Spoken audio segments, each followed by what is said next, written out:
Hey, everybody, and welcome to another week of the Management Defect Framework. I'm really excited for today's topic. It's very close to my heart, and that is talking about, is leadership a team sport? Last week we had a little bit of a bumpy session. I think lessons learned for me is pre-record anything that's up north that requires an internet connection.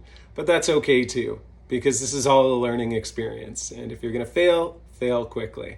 So this week we have a really exciting topic. I am thrilled to actually discuss this. It's something, when I saw the quote, I was going through TikTok and I saw this quote, and it immediately just evoked something inside of me that got me excited to talk about it. And the question is leadership a team sport? Now, I'm just going to let that hang in the air and let you all kind of think about what that means and what that pulls from your mind with your experiences. And as we get into it, you'll hear about mine, which I'm really excited to talk about. So we're going to talk about leadership in team sports. We'll talk about what's a management defect. And I know a lot of people have been reaching out and talking to me about it over the last little bit. So thank you. And we'll get into that a little further. And then talk about the management defect framework and how these problems can be solved by using our 9-step framework that we've put together. By putting every problem through that same lens, you'll be able to overcome the problems that we describe here, and as an approach to improve your team overall. So increase productivity, increase team cohesion, increase process optimization and workflow in our 3-pillared approach, which is strategize, optimize, and authorize. Although there's a word that doesn't really exist, I was going to call it authoritize, as in give yourself authority. Let me know in the chat if you think authoritize is a real word or not. I couldn't find it when we looked it up, but I'm going with authorize now because of the spell check. But anyway, as we go through this is when I first heard this quote, I started doing some research on it because it really gives you pause, right? Like, what is leadership, and how, as a leader, can you provide the best support? Can you do your job the best way possible? And I just want to be clear that leadership doesn't mean being the CEO of a company. Leadership is at every single level. And that's the most important thing for you to remember, is that if you're watching this, you're empowered to be a leader for your group and whatever connections you have on your project, on your team, in your family, in your community. That's something that you're empowered to do. So when we talk about leadership, this is a quote from Dr. Joshua Weiss, but when we talk about leadership in terms of an individual, but if you speak to truly effective leaders, they often talk about the key to their success being their team. And this quote I really liked. I'm trying to think about the most polite way to say this, but I always measure people in their responses. When you say, "Oh, you've done a great job," does that person take the credit and be like, "Oh, well, thank you, I've worked hard"?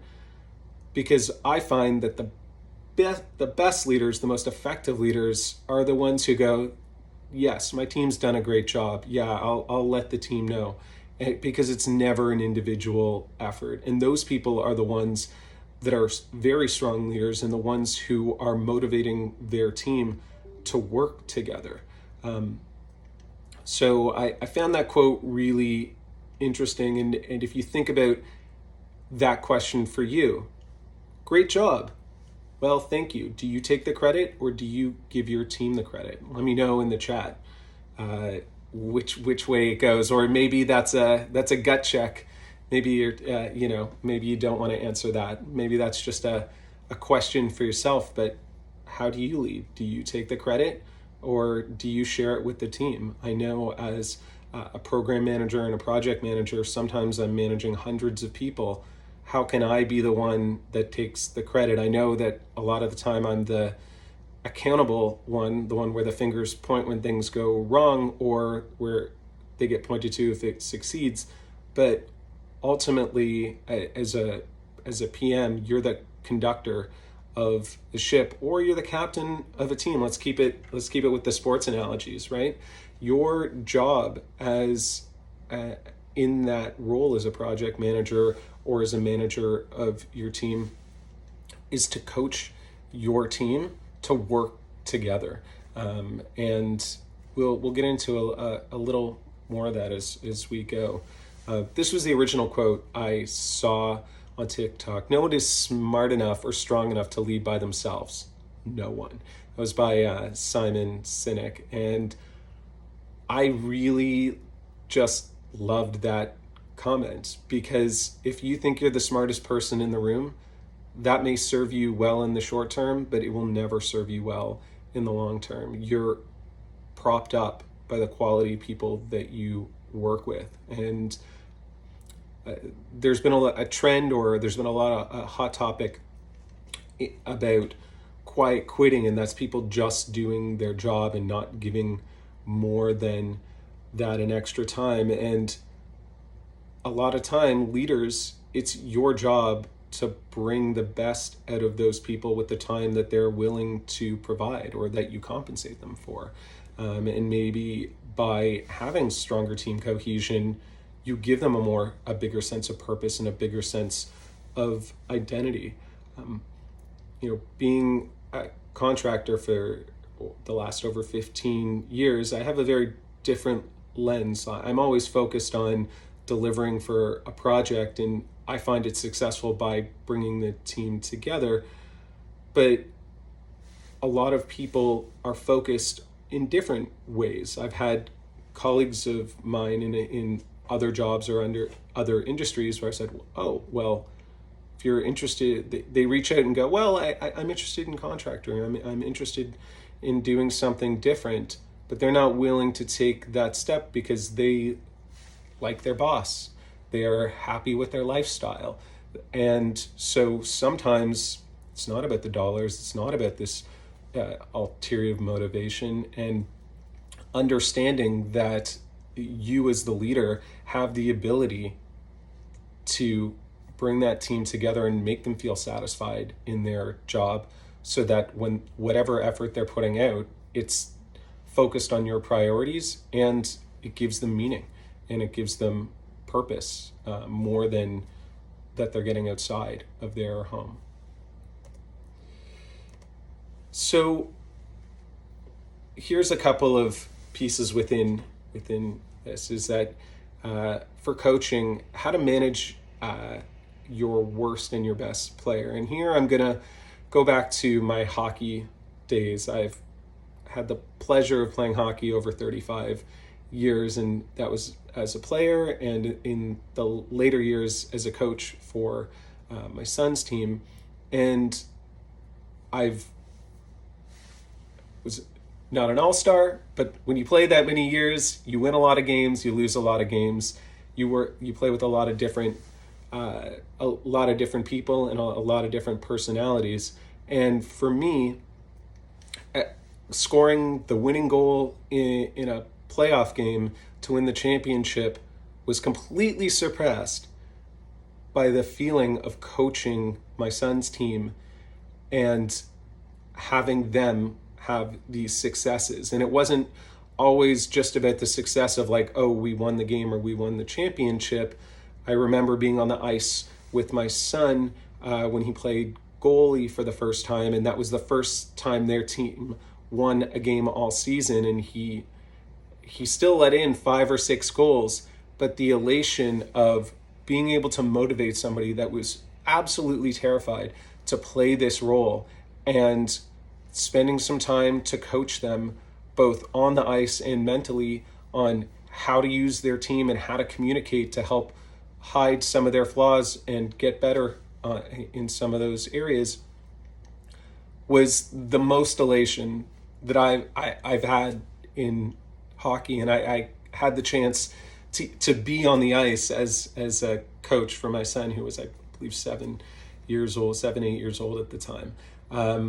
But the idea is that you're coaching somebody to bring the best out of them.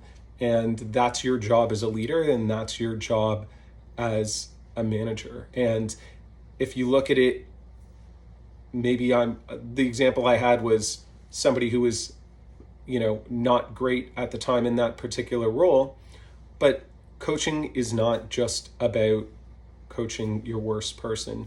I also spent a lot of time coaching my best players to understand, oh, you're not just a goal scorer.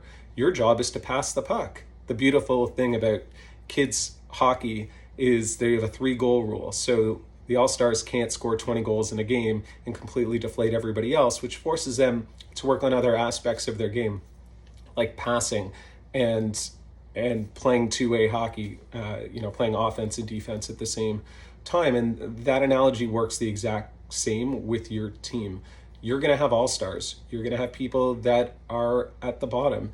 And it's your job to get the all-stars to help coach the lower people, as well as having your team work together to complement their strengths and weaknesses. So a couple of little interesting tidbits from a hockey perspective, and I'll probably go on with this in a future discussion, because I have lots of stories about hockey and how teamwork and team sports has absolutely trained me to be a project manager, to lead teams of hundreds, and ideas like that. Using a team to manage upwards. So this one here, this is really interesting. So the thought behind this is that I'm going to use an example from a previous role, but I had a manager, a senior director, that we called it the quiz show. So every week I would go into the office, and the questions could be on any subject matter material, oftentimes items outside of the scope of the project I was running. And within that, I felt like, oh, what don't I know? How do I not know this information? I'm not doing my job. And I realized to be a real effective leader on this project and to support the leadership that I was working with, I needed to bring in the full team, because what he was wanting was not a report from me on one specific project. He wanted to look at everything else that was interrelated. So I brought our dev lead, I brought our QA lead, I brought our BA lead, and had them in it so that when those questions came for that little minute detail that only a developer working on that piece of code, or only a tester who had actually done that particular work or would understand the integrations between those projects, could answer it. And so I went from feeling completely dejected, like I wasn't able to answer these questions, to setting myself up for success with a team to answer anything on the quiz show. It's like, I'll take integration of systems for 500, Alex, no problem. We had our QA director there. I'll take requirements spanning multiple lines of business for 1,000, Alex. Obviously, huge Jeopardy fan. But those are the things that you have to think about. And being a leader is coming up with those situations on how you can leverage your team to provide the right amount of information for your stakeholders and to build the team together. It was a lot less stress and mental health taxation on me once I figured this out. I also found out that the rest of my team was very happy because they were able to centralize all of that reporting into one meeting, and so save them probably 4 hours a week in other management meetings that they would have to have with the same stakeholder to answer the same questions, and then also have the quiz show. So that one was a great one.